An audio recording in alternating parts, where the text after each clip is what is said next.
Hello, welcome to the Bible Standard.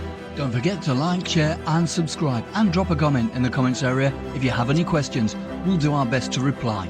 Have you ever considered the title for the second book in our Bible, Exodus? You know, it's actually, in our English Bibles, it's a Greek word, and it means to go out, to depart. Now, Brother H.P. says that this book, Exodus, contains some 35 references to the going out, to the parting of the nation of Israel. And we have an example of this. Just turn with me to Exodus chapter 6. And we'll see in verses 6 to 8, notice the repetition that's coming out of these verses. In fact, count how many times it references the going out or the departing of the nation of Israel. So starting in verse 6, "Wherefore say unto the children of Israel, I am the Lord, and I will bring you out from under the burdens of the Egyptians. I will rid you out of their bondage, and I will redeem you with a stretched out arm and with great judgments. I will take you to me for a people. I will be to you a God, and you shall know that I am Yahweh your God, which brings you out from under the burdens of the Egyptians. I will bring you into the land concerning which I swore to Abraham, Isaac, and Jacob, and I will give it to you in a heritage.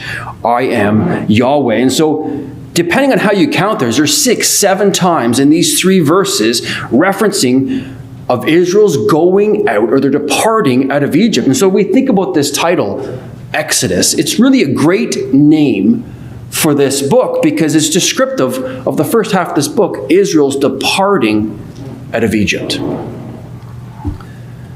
Now, do you know in the Hebrew Bible, in the Torah, it has a different name. It doesn't go by the term Exodus. It's taken from the first verse here. Let's just bring it up. This is the first verse. That's the word. Does anyone know what word that is? Do we have any Hebrew speakers here? I'm not much of a Hebrew scholar, but that word there is the word shemot. Does that ring a bell? Shemot. Let me make it smaller. Shem. It's the word Shem, which is, it's the word for names. And it comes out of the very first verse of Exodus, Exodus chapter 1 and verse 1.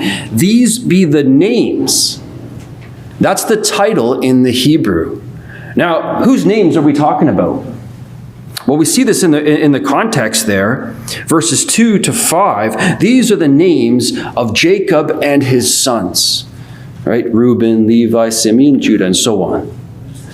Now, what's interesting about these names is they're descriptive of a family, not just any family.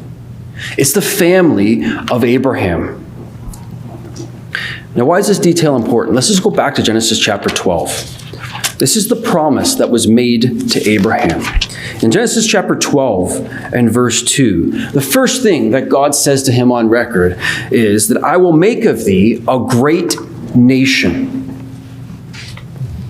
And so these names written in Exodus chapter 1, this reminder of these names brings our minds back to the promises to Abraham, and specifically that God is going to make a nation out of the family of Abraham. And this is emphasized at the beginning of Exodus chapter 1, because in verse 5, we read that all the souls that came out of the loins of Jacob were 70 souls. There was 70 that came down from Israel down into Egypt. Yet in verse 7, look at the emphasis in verse 7. And the children of Israel were fruitful, increased abundantly, multiplied, waxed exceedingly mighty, and the land was filled with them. And so here we see this emphasis of a family turned into a nation that fills the land of Egypt. So what a great start to a book. Now, commentators estimate that when they leave the land of Egypt, the population was around just over 2 million people. And so think about that. We start with 70. And we turn into a population approximately 2 million in just over 200 years. That's a very rapid population growth in a short period of time. It's not impossible, but it's a rapid population growth. And to have this happen, it requires perfect conditions. And no doubt we see the hand of the Lord at this, but for such a population growth, it requires three things: a low mortality rate, high fertility rate, as well as a strong economy. Now, these 3 points are emphasized in this chapter. So first off, look at verse 16. Look at this, the low mortality rate. In verse 16, Pharaoh takes the midwives to account. And he says, if you see a son that is born, kill him. Throw him into the Nile River. What's he trying to do? He's trying to curb the growth rate of Israel. But what do the midwives do? Well, verse 18, the midwives, they said, he takes the midwives to account and he says, why have you done this thing and saved the male children alive? So even with this king's commandment of death, trying to curb the growth rate of the population of Israel, there's still a relatively low mortality rate. So we see the hand of God.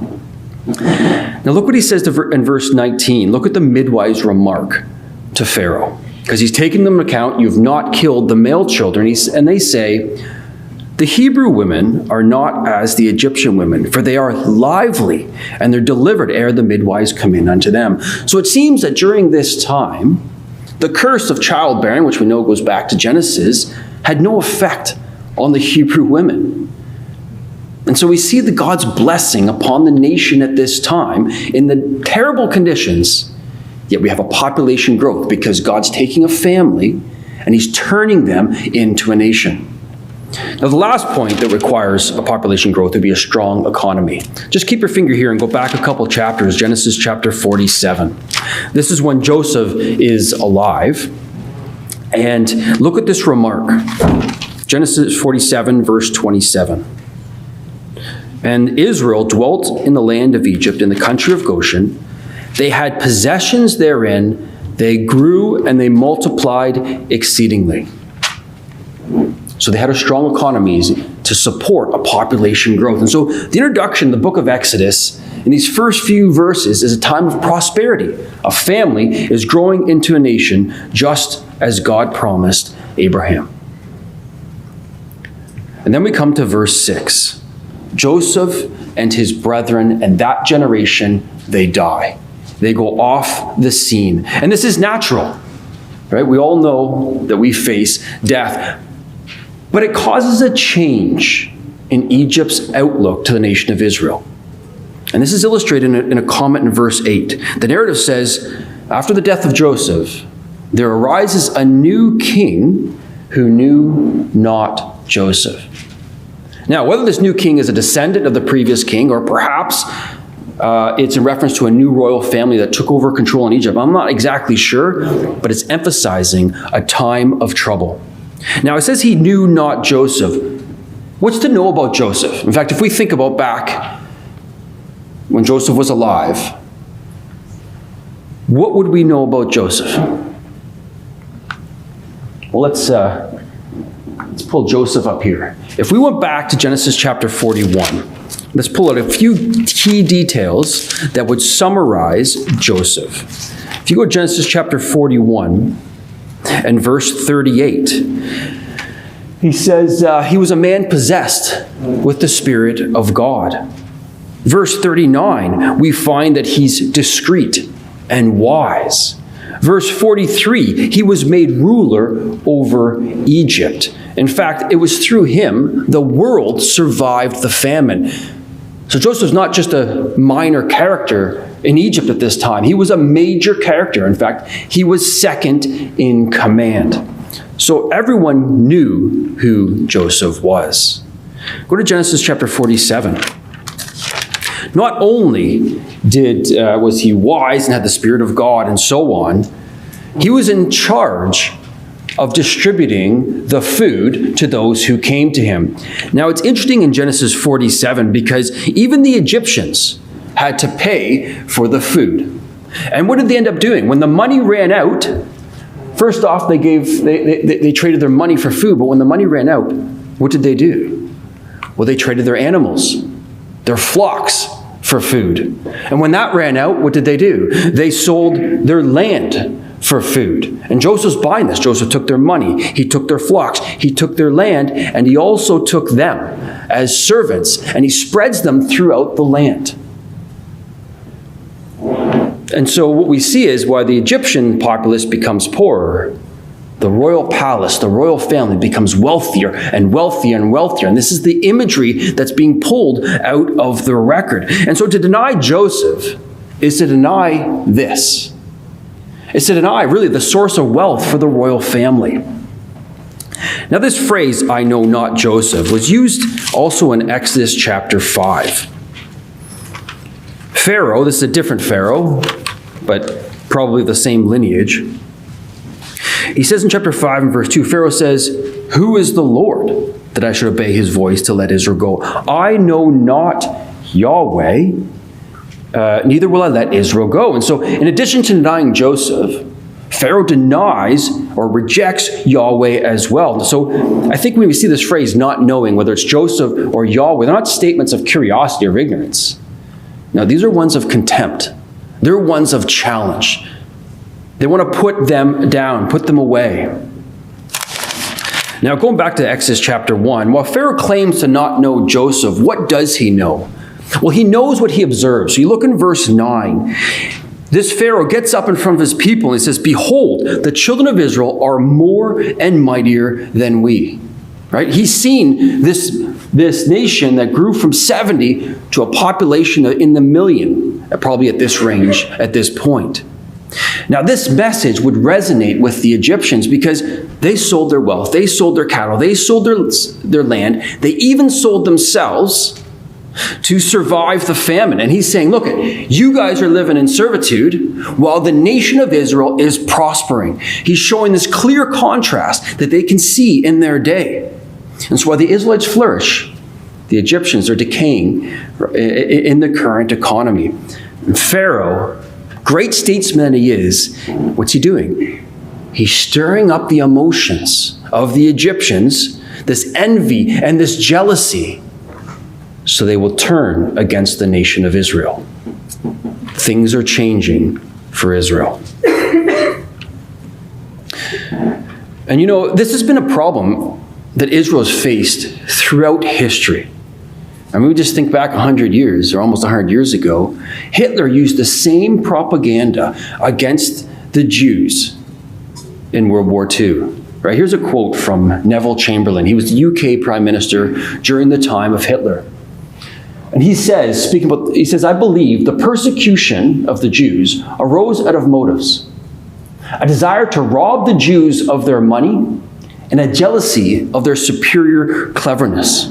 And you can see this unnatural success of the nation of Israel throughout history has caused jealousy among the Gentiles. Right? And currently you can see the state of Israel. They've drawn the contempt and envy among its neighbors, really in half the world. And they took this land, which was nothing 100 years ago, 120 years ago, and they've made something out of that land. They've produced fruits where there was no water. They've done remarkable things. And now the world wants to attack the nation of Israel.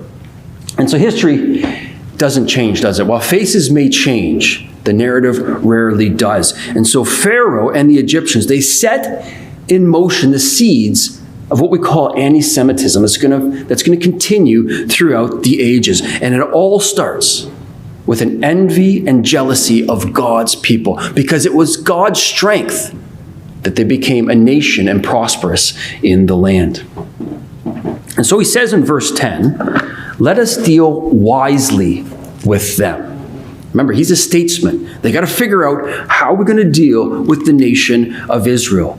And so what he does is he turns Israel's prosperity into Egyptian fear. Look what he says in verse 10. "So let us deal wisely with them, lest they multiply, and it come to pass that when there falls out any war, they join also unto our enemies and fight against us, and so get them up out of the land." And so what's the fear? They fear that Israel's going to join with their enemies, that Israel will fight against them, and that Israel will leave Egypt.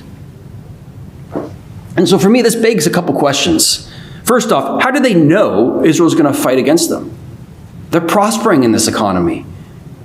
Two, how do they know that Israel wants to leave Egypt? Where is this coming from? Well, first reference, let's go back to Exodus chapter 5 and verse 2. Who is the Lord? He says, I will not let Israel go. So Pharaoh is very clear. He will not willingly let Israel go. And so the only way Israel can leave is to what?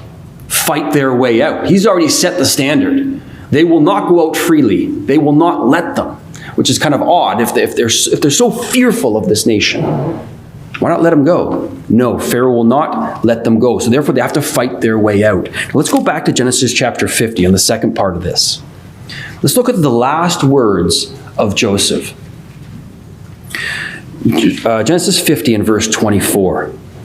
Joseph said unto his brethren, I die, and God will surely visit you, bring you out of this land, unto the land which he swore to Abraham, Isaac, and Jacob.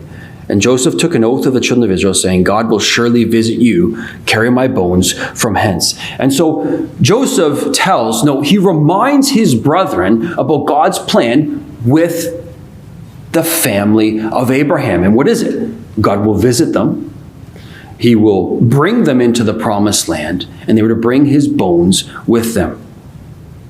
And so if the Egyptians have a fear of Israel leaving Egypt, what does that imply? That implies the Jews, or Israel this time, they've been throughout the land and they've been talking about their hope. They've been talking about a time when God will visit them. They've been talking about a time that they will leave and inherit their promise. They've been talking about the promises to Abraham. They've been very open about these things. So I find this fascinating. But this is what Pharaoh's taken opposition to. He's taking opposition to the gospel.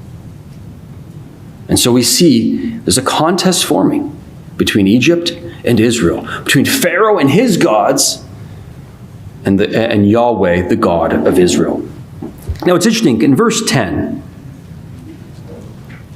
Pharaoh claims to be wise, right? We had to deal with him wisely. Well, who was the last wise man in Egypt?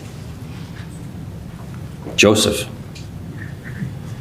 Look at verse 11. When Pharaoh causes them to build treasured cities, Python and Ramses, that word treasured cities in Hebrew is miskana.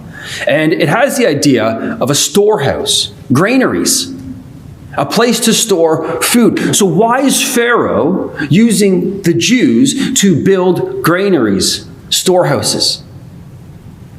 Well, remember what happened after the flood? The people built Babel, right? They were trying to build a tower. For what purpose? To escape the flood, so God couldn't bring judgments upon them again. And so here we got Pharaoh challenging Israel's God, right? They're thinking, okay, he might be the God of famines, but we can survive by storing up food. And so that's their plans with the nation of Israel. We're going to build so we can survive whatever power your God has. But little do they realize the true power behind Yahweh, the God of Israel. But we see this contest brewing between Pharaoh and Israel. And so he will not let Israel go freely. Now, to prevent their exodus, Pharaoh implements a 4-point plan to to enslave the nation of Israel. The first thing he did was he limit their movement. If you notice chapter 1 and verse 7, it says the land was filled with them. And so to prevent mass migration, what do you have to do? You have to prevent them from leaving. And if you were to go to chapter 8, we clearly see that Israel is restricted back to the land of Goshen. And so the first step in enslaving the nation was to control where they are. They put them, if you will, the modern term we might say is into the ghettos. They block them in so they can't freely leave except on official business. The second thing he did was he enslaved the people. He took away their free time. So chapter 1 verse 13, look at the emphasis again from the narrative. The Egyptians made the children of Israel to serve with rigor, and they made their lives bitter with hard bondage, mortar, brick, and all manner of service in the field. All their service, when they made them serve, was with rigor. And so they've lost their freedom, and now they have to serve in hard labor. Again, our minds could probably go back to the ghettos in World War II. In addition, though, to serving, they were also treated cruelly. In chapter 5, as things heat up, in verse 14, it says, the children of Israel, which Pharaoh's taskmaster set over them, were beaten. And then why have you not made enough brick? And so it became that not just they were serving, not just slaves, they were beaten to get their tasks done. And so the second point is he had to enslave the people. The third part was population control. Chapter 1 and verse 16, we got the famous command from Pharaoh, all their male children, they were to throw into the Nile River, right? That river of blood. And the last thing he did was he restricted religious freedom. If you just look at chapter 5, verse 1. Moses and Aaron, they petition Pharaoh to let Israel go into the wilderness to what? To worship, or to have a feast to Yahweh their God. And what does Pharaoh say? Chapter 5, verse 2. No, I will not let you go. In fact, if you look in verse 17, he proceeds to mock them. He says, you're idol, therefore you say, let us go sacrifice to the Lord. So he uses it as a way to mock them.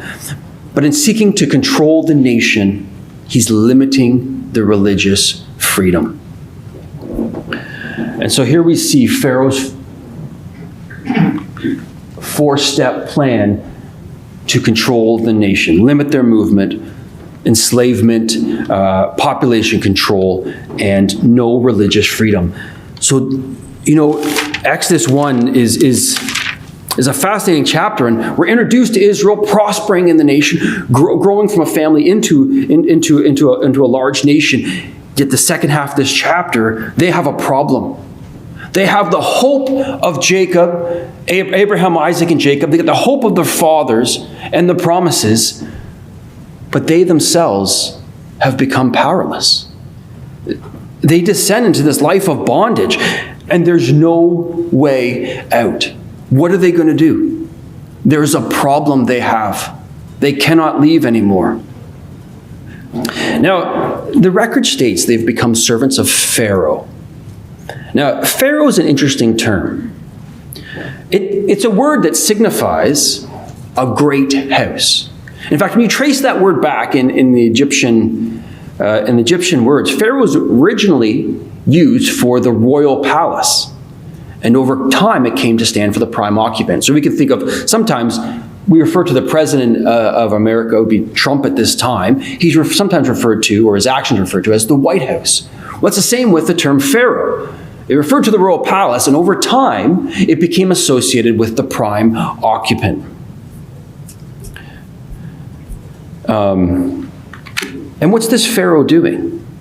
Well, he's having the nation build him cities, build him houses, and so on. Right? So what's he doing? He's building an empire. He's building a large house. He's building an empire using slave labor. Now, this is a title. It's not his name. Pharaoh's a title. But the record goes out of its way to add another title to him. Look at verse 8. Now there rose a new king over Egypt. Verse 15. And the king of Egypt. Again, in verse 17. And it says, the king of Egypt. We come to chapter 6, and we put both titles together. Exodus chapter 6, verse 11. Go and speak unto Pharaoh, king of Egypt. Seems a bit redundant, isn't it? Both terms meaning the same thing, but the narrative is going out of the way to highlight something for us here. Again, he says it in verse 13. Pharaoh, king of Egypt. Verse 27. Pharaoh, king of Egypt. There's an emphasis being placed here in scriptures. So coming back to summarize Exodus chapter 1. The narrative is painting us a picture, right? Yahweh had a plan, and he's going to build a nation from the house of Abraham. But a problem arises. There's a new king over Egypt, and he's known as this, more or less takes on the title of a house builder who enslaves the nation, and he implements a law of death. Now, as we think about these things, where in the New Testament does our mind go? Or, put another way, who in the New Testament applies the same problem to us? Let's go to Romans chapter 5. Look at some of these parallels between Exodus and Romans, the words of Paul. Starting in Romans chapter 5 and verse 21.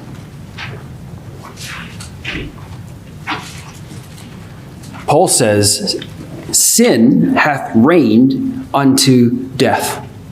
Those are interesting words, isn't it? Sin is a concept, reign is like a king.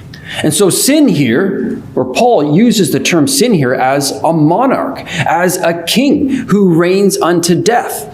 He does it through personification. It's a type of imagery. And that sounds just like Pharaoh, king of Egypt. So we have a king, Paul says. Look at chapter 6, verse 1. What shall we say then? Shall we continue in sin that grace may abound?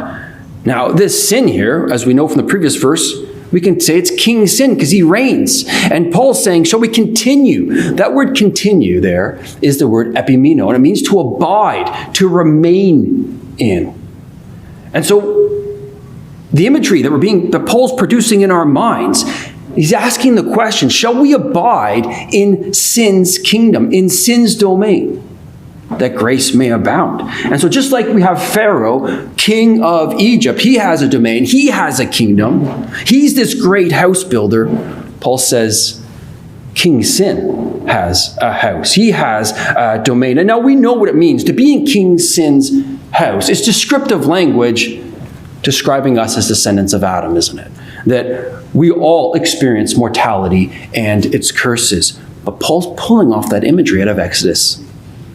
Now consider how he describes our relationship between us and King Sin. Verse 17. But God be thanked that ye were the servants of sin. Again, verse 20. When ye were the servants of sin. And this is a point that's emphasized multiple times in this chapter. So we're not only born into sin's kingdom, under sin's domain, we are servants to sin. Just like the slaves were, just like Israel's slaves, they were servants or slaves to Pharaoh, king of Egypt. Now lastly, Pharaoh's law condemned the male children to die. Well, isn't that what happens in sin's kingdom? 5 verse 21, sin reigns unto death. Chapter 6 and verse 23, the wages of sin is death. And so do you see this pattern that comes out between Exodus and Romans? So we have the king of Egypt and we have King Sin. We have this house builder and we got sin's domain. The nation was enslaved and we were slaves to sin. We have a law of death and sin brings death. And we got this remarkable pattern between Egypt and between the Exodus and Romans, right? Between Pharaoh and King Sin, between Israel's slaves and us as servants or slaves to sin. And this highlights the problem that we face. We faced a very similar problem that Israel did under Pharaoh, king of Egypt. And Paul says in Romans chapter 5 and verse 12, death passed upon all men. We're all descendants of Adam. We all face mortality. So we're in the same position. We're both servants to sin and death. Let's go back to Exodus chapter 2, as we kind of close off this class. In Exodus chapter 2, Israel's recognizing the state that they're in. They have no hope. How are the promises to Abraham going to be fulfilled? They have no way to get out. Right? That's the picture. That's the imagery of Exodus chapter 1. Well, look at chapter 2 in verse 23. It came to pass in the process of time that the king of Egypt died, and the children of Israel sighed by reason of the bondage. And they cried, and their cry came up to God by reason of their bondage. What could they do? They were powerless themselves. And so what do? They finally turn to the God of Abraham, Isaac, and Jacob. And I think we probably have to follow the same pattern. But it's interesting how this starts. That in the process of time, the king of Egypt died. So there's a long period between chapter 1 and the end of chapter 2. In fact, we know it's more than at least 80 years long. And they're petitioning God for help, but God's already set a plan in motion, hasn't he? 80 years ago, he's already, or some long time, he's already raised up a man, or had a man born, who's going to deliver them, going to lead them out of sin and death. And who is that? Well, in Exodus 2, it's Moses. Now, this weekend, we're not going to get into chapters 2 and 3, but I just want to summarize them really quickly so we can preface this for the next class. But in chapter 2, or chapter 1, there's a problem. They're stuck in sin, or they're stuck under Pharaoh, and they can't get out. Well, chapter 2 highlights the way, and it's God who provides the way. Think about it. Moses was saved how? There was a way that he was saved, and it was through the compassion of Pharaoh's daughter, through emotion that saved him from being thrown into from dying in that river of death. The second story in Exodus chapter 2 was Moses saving his brother from being beaten and killed from the Egyptian. But if you think about that, what happens after that? The result of that, the Israeli, what does he do? He rejects Moses. He rejects the way by the hand of Moses. And the third story is we have the daughters of this Gentile priest, religious aspect, right, who are saved how? By the hand of Moses. And then what do? The one daughter marries in to the family. And so we see in all these three stories, God's highlighting, he's going to provide the way. And it's interesting because isn't this the gospel? Because we're saved by grace. Israel rejects the Messiah, but it's for our benefit, and it's only for a time, because salvation is extended to the Gentiles. So we see this marvelous picture in Exodus chapter 2 of the gospel being preached to them through Moses. But it's making it clear that in Exodus 2, it's God will provide the way. Now in Exodus chapter 3, again, just briefly going through this, the theme here is it's God's mighty hand that's going to bring them out. Not by any, none of us can bring Israel out of the land. And so Moses is personally introduced to who? He's personally introduced to Yahweh, their God, through an angel at the burning bush. And it's through this process he instructs Moses that the only way to leave Egypt was through the mighty hand of God's power. And in addition to that, we know Yahweh gives us thoughts and ideas that he will be manifested in a nation. And so this is why he's got to take that nation, and they're going to declare his name as they leave Egypt. So hopefully next class, we're going to pick this up in chapter 6, and we're going to see that the departure of Israel out of Egypt is not just an act, but it describes a process of redemption. And we'll pick it up, I guess, next class.